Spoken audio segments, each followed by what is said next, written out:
Oh yeah, what's left to do except for to break on through. See if I can stop this thing from bouncing. It's going to be difficult, I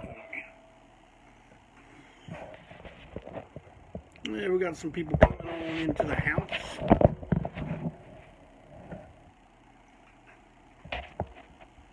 Man, this bouncing may be a problem. I don't know. Hold on.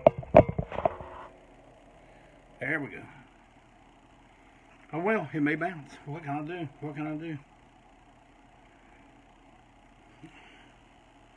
I'll tell y'all what, it has been a hell of a week last week. First of all, I would just like to thank Malcolm Tent, ANTiSEEN's Minister of Propaganda, for taking over and break on through for me last Tuesday. It was a kind of a last minute thing. I was getting our new roof put on, and in the process, the power got cut off for about a third of the house. It just so happens to be the third that I operate out of. So, we're fixed now, we're good. I'm going to try to wrap up wrestling, because that's where we've been the last two shows I've done, and I'm going to try to wrap it up tonight. If I don't wrap it up, well, then I'll just do it more next Tuesday. Man, that bouncing's like really bad, isn't it? Let me see if I can fix something. I got quite a few announcements before I get into the... Okay, there we go now. Now we're good. All right. This Saturday on Stop Talking Facebook page, get to see this new band perform live right there on their page on Facebook. Now, if I was worth a damn, I'd have told you what time it was, but I'm not sure what time it is. But go by and look. I'm sure they got something up there about it. Of course, you know who I am. The unimpeachable president for life. OJC. Jeffrey K. Clayton, the long-haired weirdo. Man,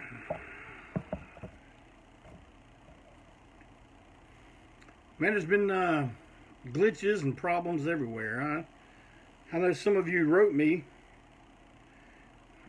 You know, our good friend Janice Blythe, we kind of hosting her page so she can sell her pictures.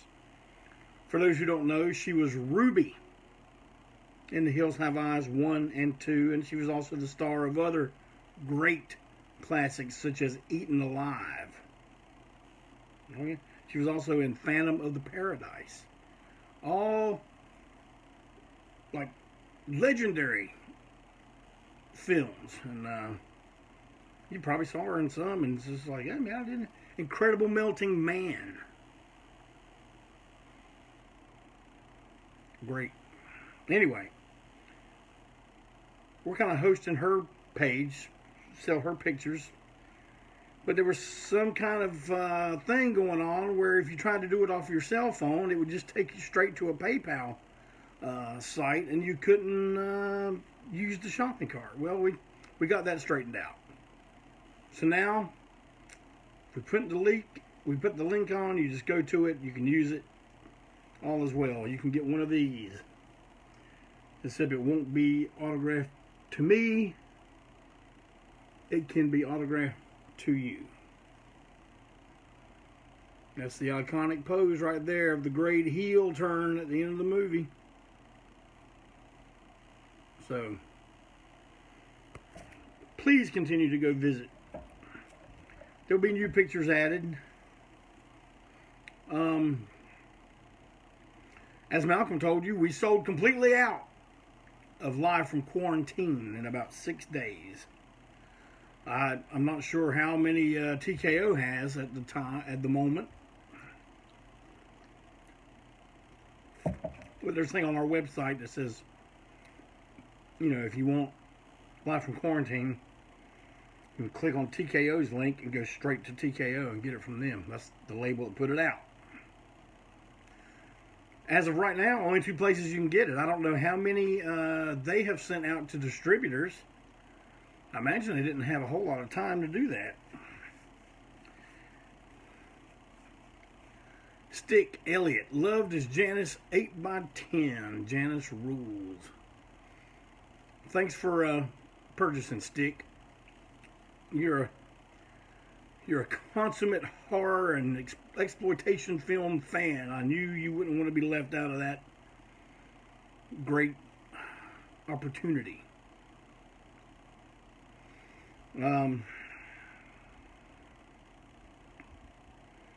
Chris Cook says, the record sounds great. Thank you, Chris Cook. Chris Cook is also the one who took all the photos on the LP, so it looks great because of Chris Cook.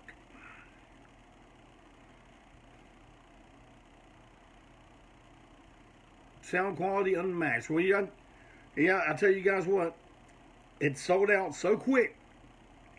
I would not be surprised if there will be a repress in the very near future. Only 300 run of the first press. Why he only did 300? That's how you got it.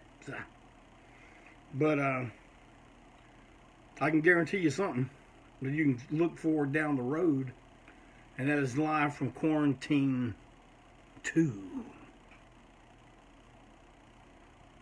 All right, we're going to do an album of the Halloween set that we did in October.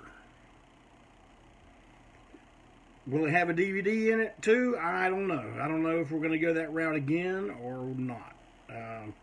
We'll see. We will see. We will see. Oh, God. Let me see what I got down here. I'll tell you something.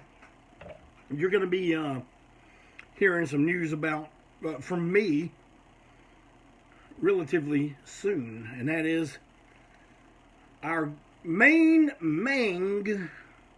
Joe Buck yourself. You ain't heard from him in a while. You don't know what he's up to. Well, I'm about to tell you. There's our main Bobby G is kind of handling the managerial end of Joe Buck yourself. So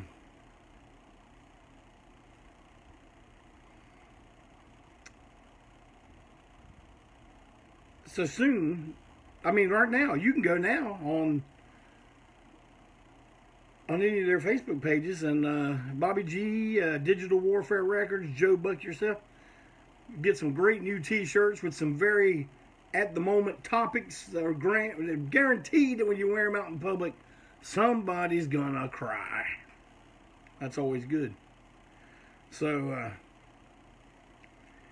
but man, there are gonna be 2 full-length LPs of Joe Buck yourself coming out at one time. 2 full lengths. You know, Joe Buck hadn't put a lot on vinyl. There's only been he did a split with us and Zeke. He was on that. He did a split with us. We had him on a version of Black Eyed Susie on a 7-inch, and I think he was also on the New Blood album. But this is going to be his stuff. His all original stuff coming out on 2 LPs. Now, I know you're all excited. You want to start getting one now. Bobby G is here. He's in the room. I see him right there. He's thanking me for telling you, but you know you don't got to thank me, Bobby G. We take care of our people, you know. But as soon as I know where you can get it, I'm going to let you know, and you'll know. You'll know.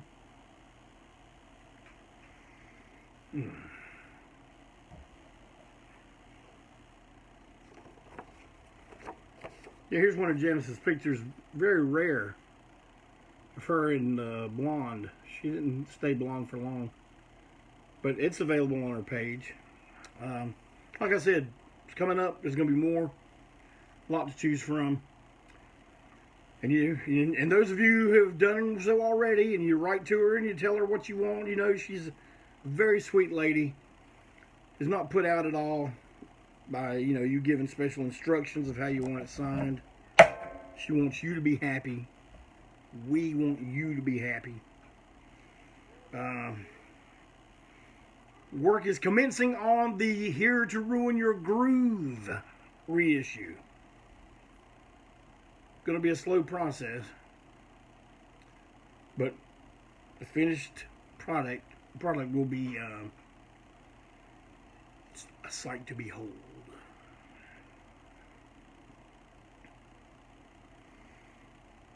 Anyway, unless I can think of something else right quick, I'm going to go ahead and wrap up wrestling.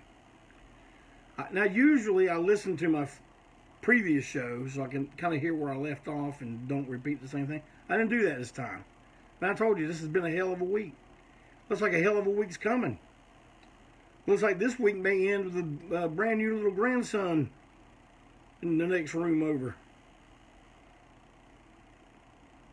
Maybe if his mama gives the okay, we can have him do a little guest spot on Break On Through when he's home. Oh yeah. But I think when we left off, man, we were just getting into, when ECW came on the scene. Kind of, threw a wrench in WCW and WWE, but, later we find out WWE was behind it the whole time. But it did make things interesting. It sure did. But,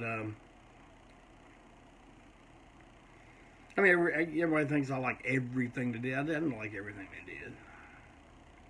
I'm going to tell you what, I may have said this before, but if so, I'm going to say it again because I really mean it. I don't like when they resort to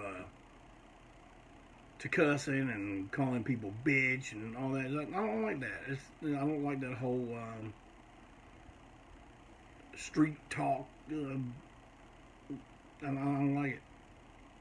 I like in the old days when you make a place erupt into riot just by getting into the ring too slow.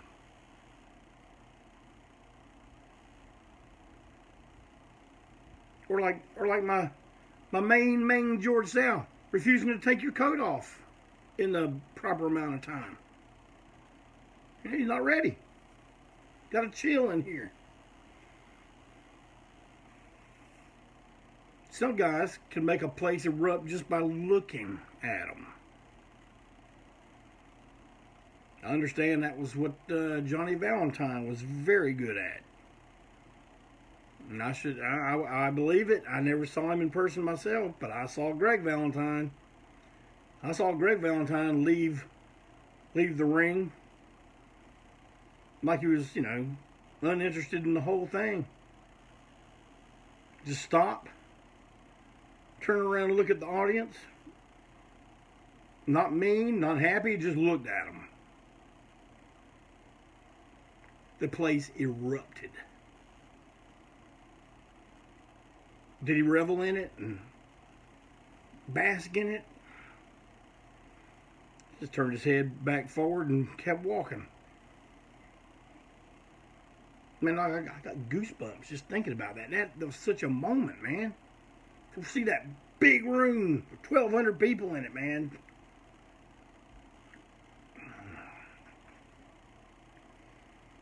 That's great. See, I like that. That, to me, is talent. Love it. So, a lot of things I did love about ECW. They introduced America to Sabu. one of my faves. Well, you know that because we wrote a song in tribute to him. I mean, it was also around this time that I kind of dabbled in stepping into the squared circle myself. Oh yeah.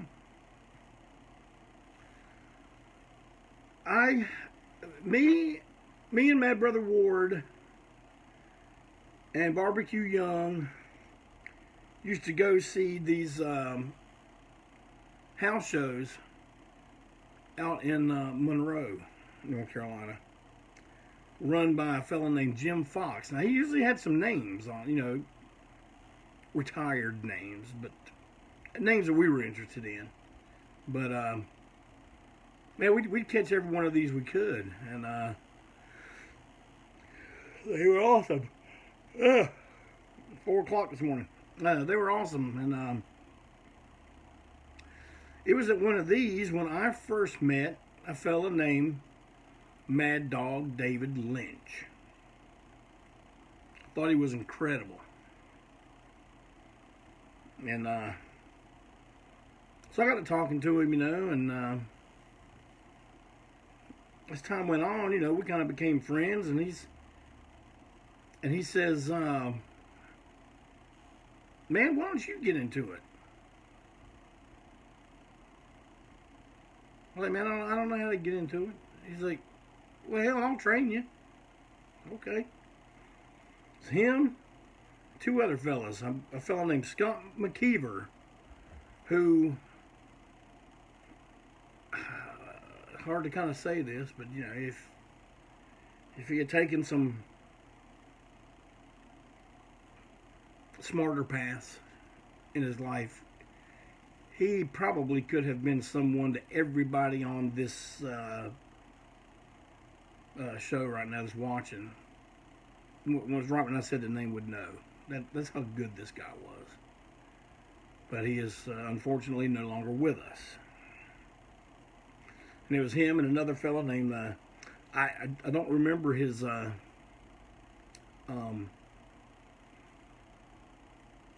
civilian name, but his ring name was Scotty Hot Body.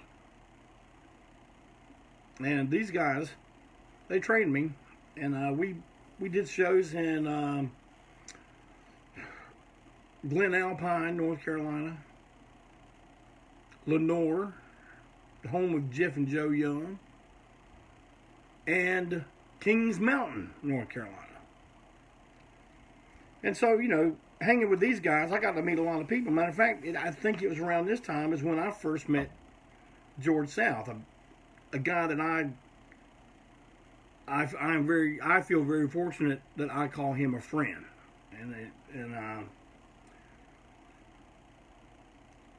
so, you know, I got to hang around and work with all these guys, and, you know,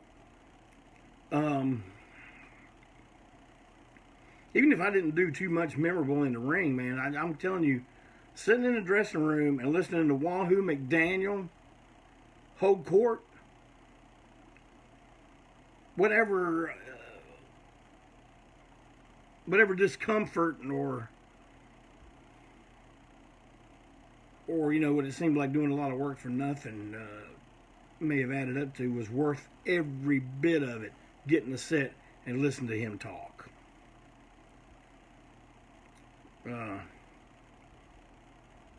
Man, I'd have to do another whole show just on that show alone. But man, me and Mad Dog, I was a manager. He made me be manager for a while. Well, I never got into the Stephen just asked me, was it corny talk? No, it was real talk. This was shoot. He assumed everybody in there were smartened up. So, man, he just talked. Man, there have been so many times in my life where I've talked.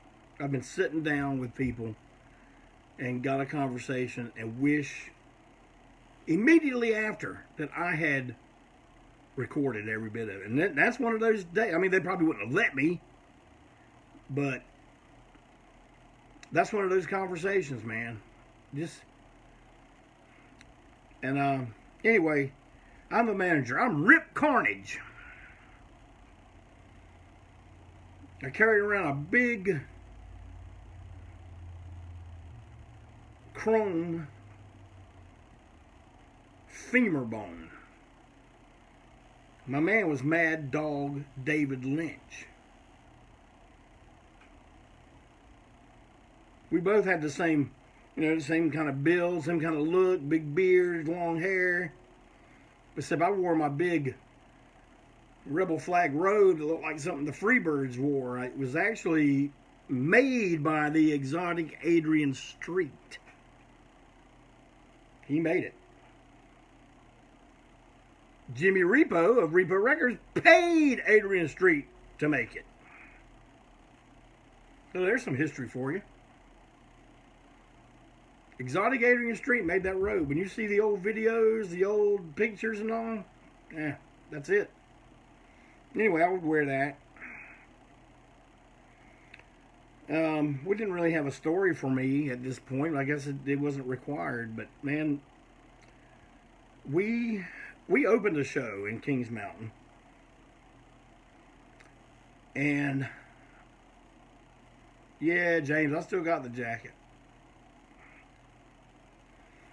Could be yours if the price is right.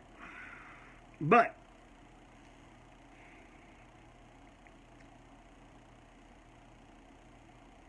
I was manager. We were opening match. And man, me and Dog kind of talked to each other. We're like, man, let's blow the roof off the sucker. Not good strategy for the rest of the match, but it ended up being okay. But I saw somebody there just mention something about Kings Mountain, and I'm getting to it, believe me. Opening match. Mad Dog David Lynch versus Chief J. Eagle in a Indian strap match. You know the premise of strap match. Guy has to lead around and hit all 4 turnbuckles. Bam, he wins. Jay Eagle is the perfect fan favorite. He's known around them parts, He's a Native American. He's got the big headdress, and he did it great. He still does, for all I know. And well, man, I already knew a little bit about juicing, so I didn't need no lessons there. So I had the blade, and so I'm constantly spoiling Jay Eagle from getting to the posts and helping Dog to cheat, like Dog get 1, 2, and then, get there to 3, and, Jay Eagle would. Anyway, we go outside the ring. This is where Jay, well, I'm getting a little bit ahead of myself. Actually, I'm not. This may be 2 different matches right here. But Jay Eagle takes the damn chrome bone, pow, pops me in the head with it. I go down. Got it pretty good too, man. It was bleeding a lot. So, he'd go over, pound me a while, bam, just go over. Him and Dog are going at it, and I'm playing it up, man. I'm playing like I am about to die. I hadn't stood up yet. I'm just crawling around on the floor, dazed and everything. Bell guy says, "Rip, go to the dressing room." And I told him, I'm okay. I'm okay. Nah, man, you're scaring all the kids and old folks. We need to go back in the dressing room. So, okay. So, I finally make it to my feet, and I'm stumbling, and I'm yelling at the referee, at Jay Eagle, and how they're making me leave and all this stuff. The audience is, hey, yay, we're glad you're out of here, So I go in there. That's when I get to sit and listen to Wahoo McDaniel. And we hadn't been properly introduced yet, but George South was sitting across the way, and I called him. See, George is a bleeder. And he was looking over at me, and he just kind of had this, you know, not like, oh, well, you think you can do it. It was like, all right, man, that was good, you know. George once said to me, he wrote me a text, and you know how people will say something to you and it just means a whole lot? George wrote to me one time, we were talking about something. He constantly, weekly, reminds me that he prays for my granddaughter Winter. And that means a lot right there to me. But, you know, we're talking about other stuff, and he said, buddy, if we'd have met a few years sooner, we'd be bringing houses down all over this place. And he's right. But see, by this point, I'd already taken that plunge into being in a band. I'm giving that 110%. So how could I give the wrestling 110% too? Answer, couldn't. Eventually, I just had to pick. But either the first or second time we did Kings Mountain, I saw someone mention this. This is when Dog and I are, I think we're going against a fella named Flaming Youth. And some kid in a wheelchair takes a piece of his wheelchair and clocks me across the back with it. And I turn around and look at him. Dog comes out of the ring. Man, the whole audience stood up. And they were cocked and ready. You could tell in their face, they're saying, if you touch that little cripple boy, we are going to kill you. Well, I wasn't going to, but they didn't know that. Dog comes out and says, hey, man, if you don't back up, I'm going to roll you out into traffic. Well, that pissed them off even worse. And that was another one of them times where they just told us, stay in the dressing room until the show's over. Because it's probably not safe for you guys to go mingling around. Well, we didn't want to mingle around anyway. I mean, you know, we kind of wanted to play it up. But back to the match where I bled so much at the opening ring. The guy that was putting on the show was a friend of Dog's, and he went by his ring name was Dozer. And they were going to do a battle royal. And Dozer comes up to me, hey, Rip, you want to be in the battle royal? I'm a manager. He's like, who cares? I was like, okay, I'll be in the battle royal. Man, I'm bandaged up now, you know, my face is all like this. I'm going out there pretending, you know, trying to pretend like, you know, nothing really happened.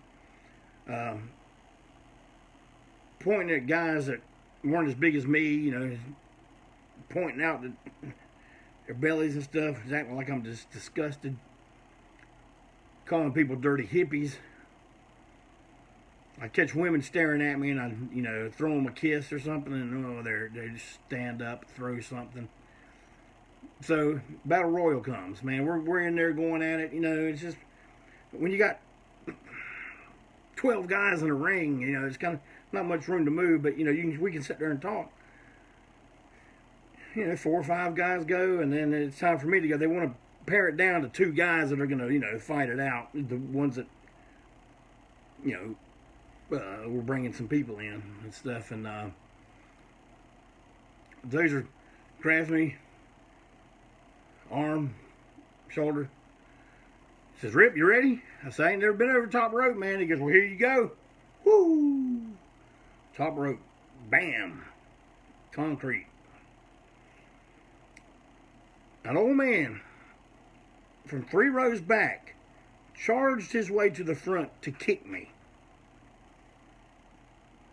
the referees, a couple of wrestlers, that were already out, were like holding him back and stuff. Man, it's like, I guess we did our job. It was a lot of fun, and man, I really appreciate every single one of those people that allowed me into their world. I said to Dog one time, I said, man, once you learn it, once you know it all, I mean, do you still love it? Or does it take something away? And they told me, they said, man, it seems like the more we learned, the more we loved it. And I got to say, it was the case for me. I by no means consider myself a retired worker. Even though I worked a little bit, and I'm now retired from it, it was an experience I was very grateful to have. And so, wrestling. Man, I'm going to say some stuff that maybe a lot of you are not going to appreciate. But the last pay-per-view that I sat and watched from start to finish, because I paid for it, was when Shawn Michaels retired Ric Flair.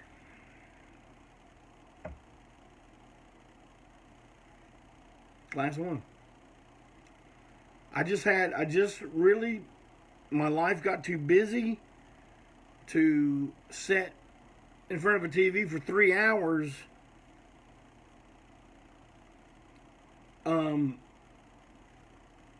waiting for the great to happen. And, don't get me wrong, I enjoyed that. When Shawn got ready to give Flair the Sweet Chin Music and said, I love you, and then pow! I was crying like a baby. I knew the score, but you know what? When you're that good, they still make you believe.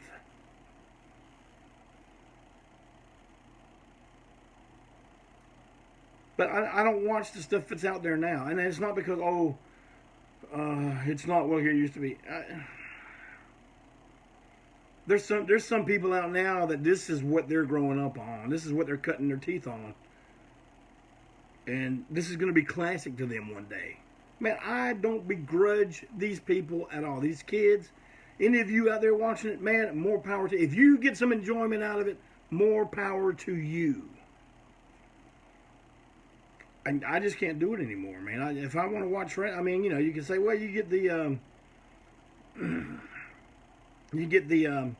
network, but I had the network. I'd watch tons of Mid-Atlantic and some old Memphis and some old Smoky Mountain. Man, I used to love Smoky Mountain.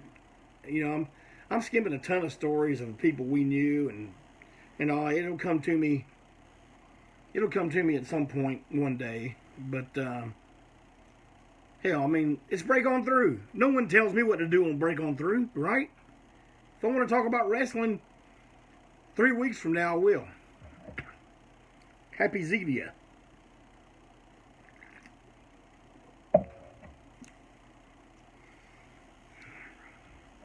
I know a few things I want to talk about.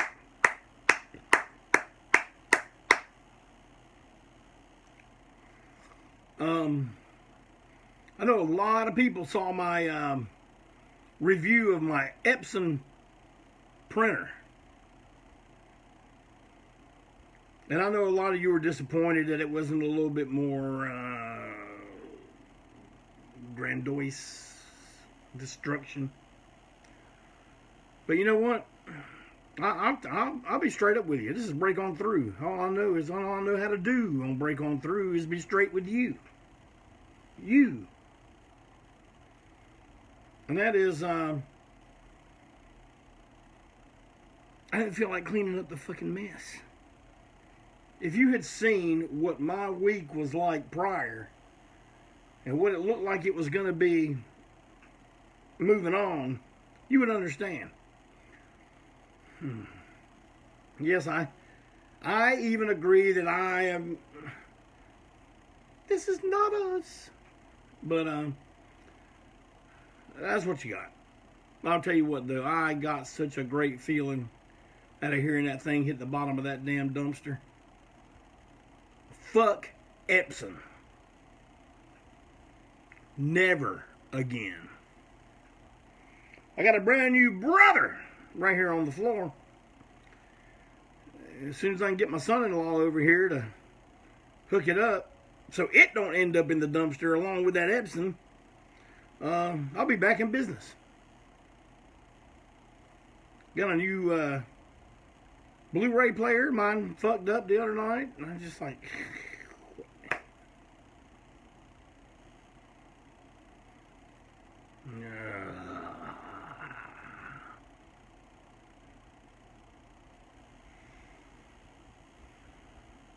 But I hope you guys enjoyed those stories. I know a bunch of you were commenting back here about my Kiss posters. Man, those are original. 1976 Kiss motorcycle posters. See that spot right there that I'm covering with my head? See how it goes long ways? I ordered my frame for Gene. He's going right there. Oh,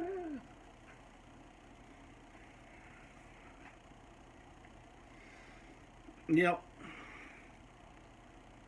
This live thing,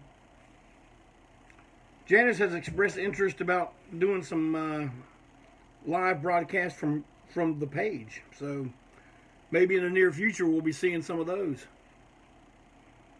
She's on California time. I don't know how that's going to work, but I mean, we just have to see it 3 hours later, I guess. But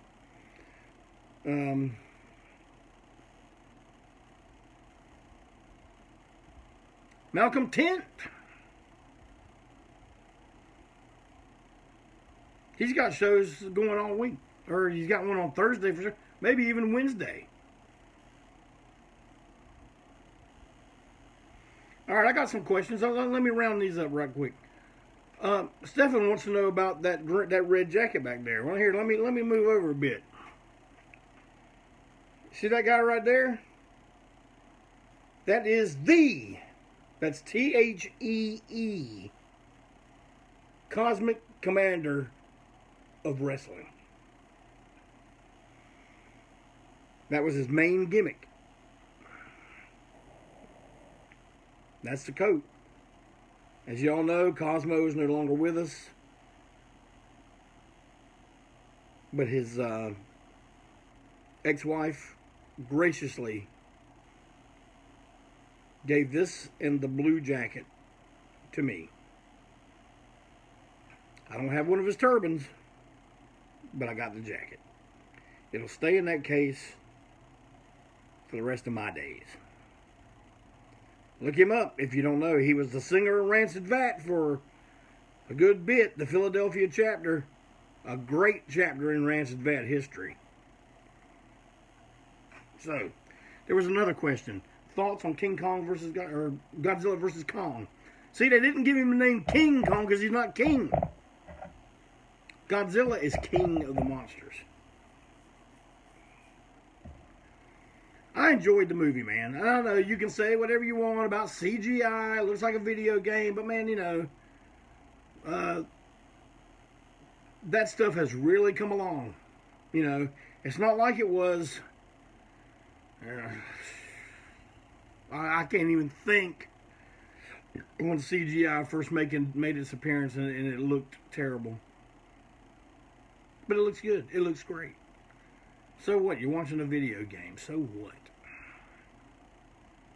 This movie had the perfect blend of human drama time versus monster destruction time. Me personally, it could be 100% monster destruction time and I would be perfectly happy with it. Yes, Jason Freeman, Anaconda. Yeah, that was shit. I mean, it might as well have been a cartoon. But this shit looks good. It did what it was supposed to. Is it Citizen Kane? No. Is it Godfather 1 or 2? No. Is it Bend It Like Beckham? No. But what's it supposed to do? Entertain you. And it entertained me. And I was also grateful that it wasn't one of these fucking ordeals. It wasn't 3 and 4 hours long. Hey, there's Miss Clayton. See her? Well, maybe you don't see her. I see her. Hey, Miss Clayton. But, I enjoyed it. There was some stuff in the storyline that just, I was kind of like, well, you know, like the underworld or whatever. I wasn't 100% thrilled with the design of Mechagodzilla. Ooh, I might have told too much. I ain't gonna tell you how it ends. But I enjoyed it. Wish I could have seen it in the theater with a big screen, not wearing a fucking mask. I'm gonna go see it in the theater. I'm gonna try to get there before the little baby arrives. Y'all keep asking about the lady.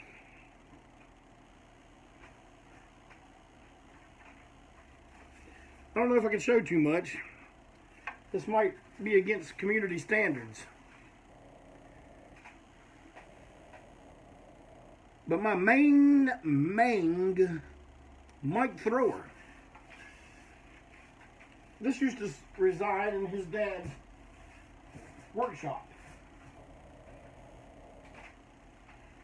Because his mom says, nah, that nude woman ain't coming in the house. So he put it out in the workshop. Now, Mrs. Clayton liked it. She let us have it in the living room for a while. But she's one of these people that likes to change the scenery a little bit. I'm one that likes to leave it and let it stay that way for 112 years.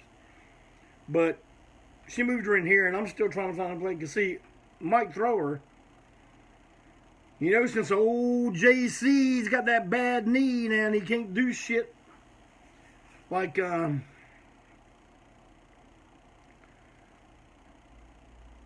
know, like I used to. Mike Thrower's been coming over and helping me get the place ready because, man, soon we're going to do the tour. And we're only going to tour this room.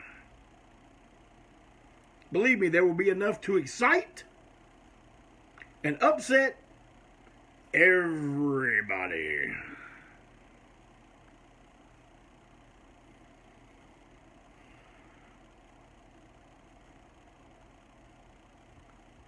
Once again, I apologize for being out last week. I thank Malcolm Tent for picking up on a moment's notice. And I appreciate all of you for being here with me today. And especially all you people watching on replay later on this evening. It's what I do. I'm always true.